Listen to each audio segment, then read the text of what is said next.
Jimin mendengar sambar kemacetan terjadi dan sudah terlambat 30 menit untuk menjemput lomba-lomba kesayangannya, dan bisa dipastikan telinganya akan berumur sakit mendengar gomelan Yeri nanti.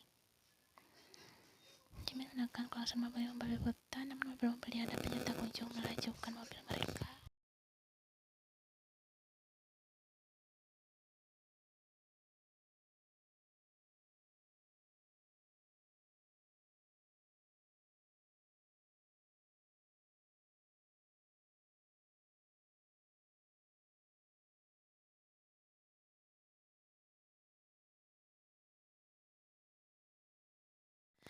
Mama, jangan tinggalkan aku sendirian. Jimin menajamkan indera pendengarannya saat mendengar suara seorang wanita yang sedang menahan suara tangisan. Wanita itu terkadang begitu familiar di telinganya. Dia yakin jika pernah mendengar suara wanita itu di suatu tempat, tapi di mana?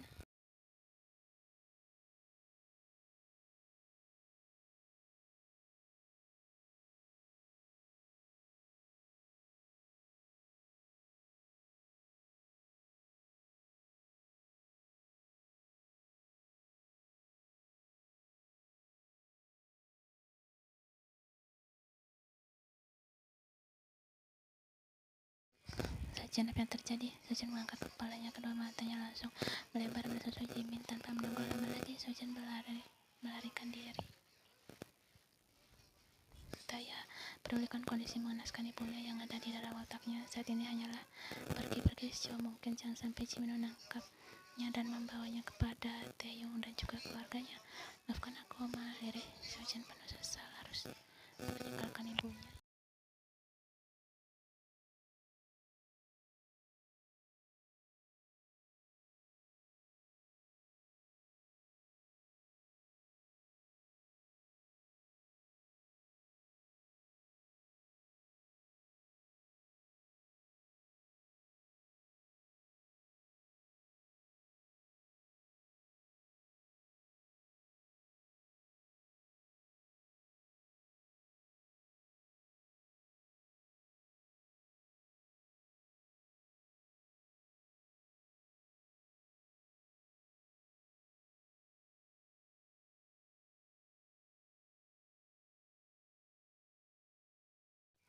Sejong selalu selamat agar bisa bertanggungjawabkan semua perbuatan jahat yang telah diperbuatnya selama ini.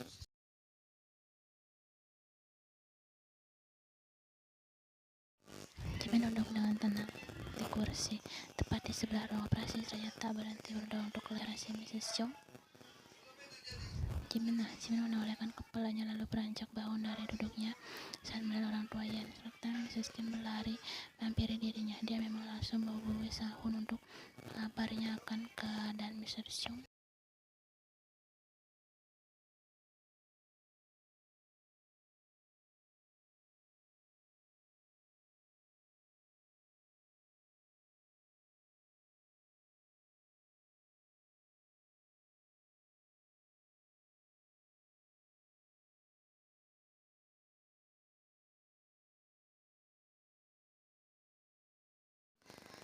Lalu di mana Sojin? Tanya Mrs. Kim menengok ke kanan dan ke kiri mencari keberadaan Sojin. Jimin menenggeleng kepalanya dengan dalam. Gitu melihatku, dia langsung pergi melarikan diri, jawab Jimin kesal.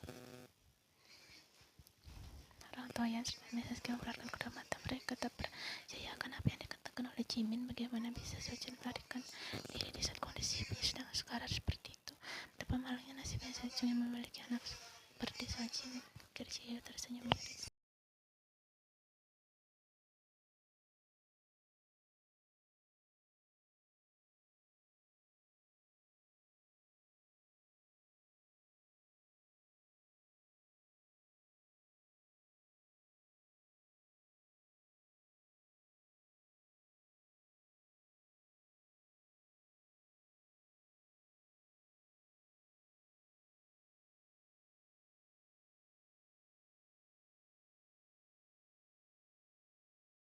Sang dokter menatap Jiho lalu menghela nafas panjang.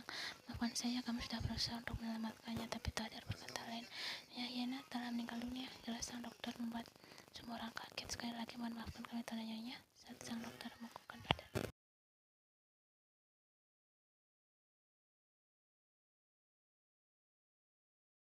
Sang terdiam, tak mampu berkata apa-apa lagi seperti Ini ke akhirnya sungguh dia tak rela melihat cuma begitu saja tanpa menerima hukuman dari perbuatan jahatnya. Namun dia mencoba ikhlas, mungkin dia memang jalan terbaik untuk Mr. Chung. Biarlah Tuhan yang akan memberikan hukuman padanya di surga nanti.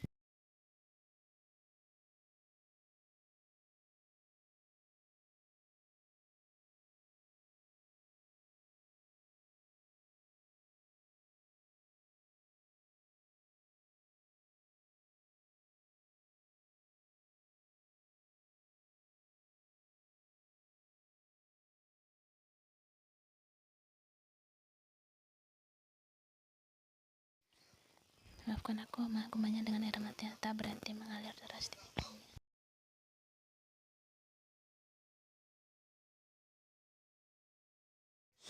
Ia memandang datar saat peti mati Mrs. Chung dimasukkan ke dalamnya. Tak ada ekspresi apapun di wajahnya, terdengar kejam, tapi dia senang dengan kematian Mr. Chung. Walaupun menurutnya kematian Mr. Chung belumlah cukup untuk membayar semua perbuatan yang telah dilakukannya kepada dirinya juga keluarganya.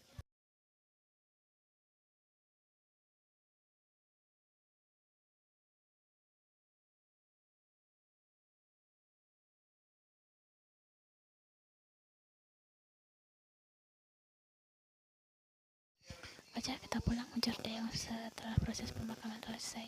Ian sedang ambil tidak baik untuk wanita hamil jika berada terlalu lama di pemakaman. Ian menolehkan kepalanya lalu mengangkat kepalanya. Dia menggenggam tangan kanan Taeyong lalu mengikuti langkah kaki Taeyong meninggalkan area pemakaman.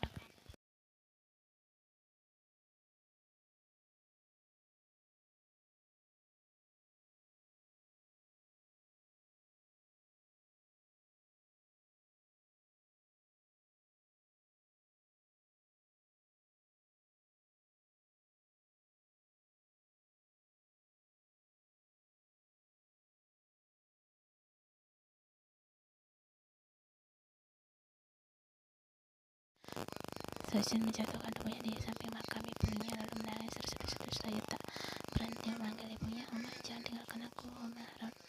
Soja menjerit dengan histeris. Kini dia harus hidup seorang diri di dunia. Kenapa Tuhan begitu kejam padanya? Hanya ibunya yang ia punya saat ini.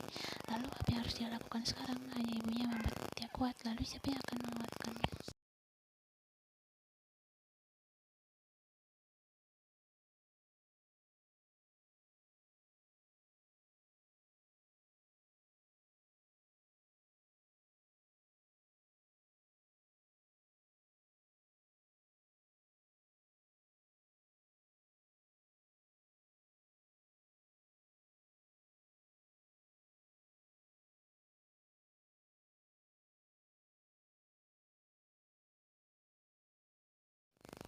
Dia tepuk tangan langsung terdengar begitu Ian selesai menggunting pitanya. Ian membukukan badannya seraya mengucapkan banyak terima kasih pada para tamu undangan yang telah bersedia meluangkan waktunya untuk hadir di acara pembukaan butiknya.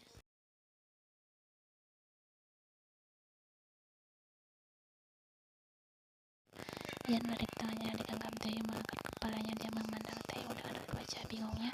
Taeyong balas memandang Ian dengan penuh cinta. Selamat untuk membuka butikmu sayang, ucap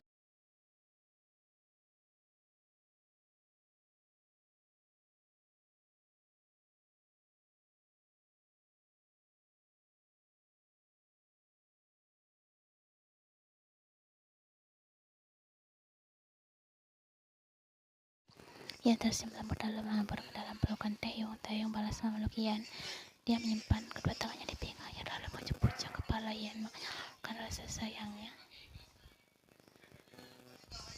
Aku mencintaimu ya, saat mencintaimu, ujar Taeyong. Aku juga mencintaimu Taeyong, saat mencintaimu, balas Ian mencampur kedua matanya menikmati pelukan hangat Taeyong.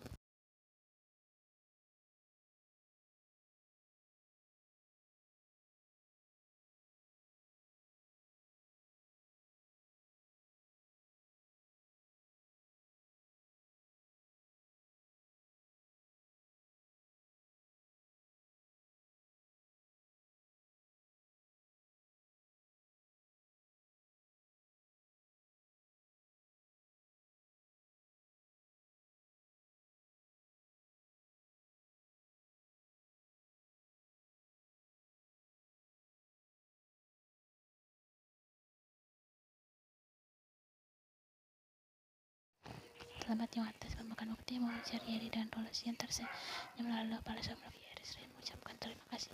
Ya, aku mengingatkan nanti aku ingin yang merancang dosen pernikahanku. Orang Yeri kemudian setelah jadi kejadian dulu saat Yeri dan Tae menipunya.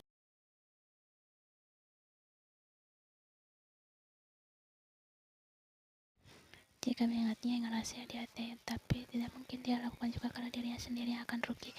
Akan aku pikirkan Balasian yang membuat Tian melotot lalu melepaskan pelukan pada Yanoni, Reng Yen. Yan menghentikan bahunya tak peduli lalu melepas pergi meninggalkan Yeri dan juga Taeyong.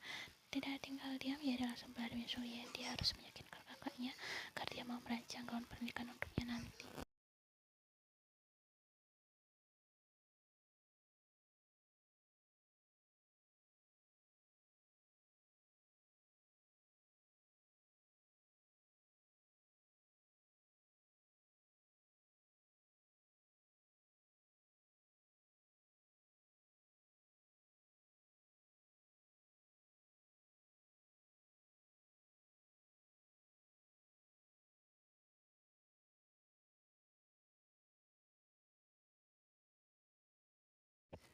Sementara itu, tak jauh dari butik Yen, berdiri seorang wajah menatap penuh benci.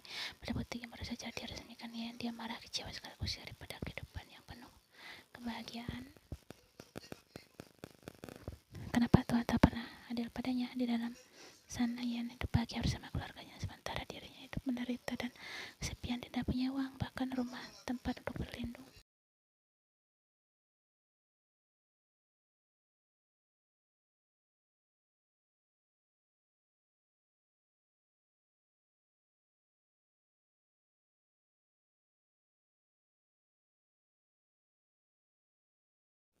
Menyerahkan kepalanya, dia tidak akan menyerah begitu saja. Yen harus merasakan penderitaan yang sama seperti yang dia rasakan. Untuk apa? Untuk saat ini kau bisa menikmati hidupmu Kim Yen, tapi tidak untuk lain kali. Karena aku, Jong Seo-jin, pasti akan kembali untuk menghancurkan hidupmu. Seringnya Seo-jin dalam kejamnya.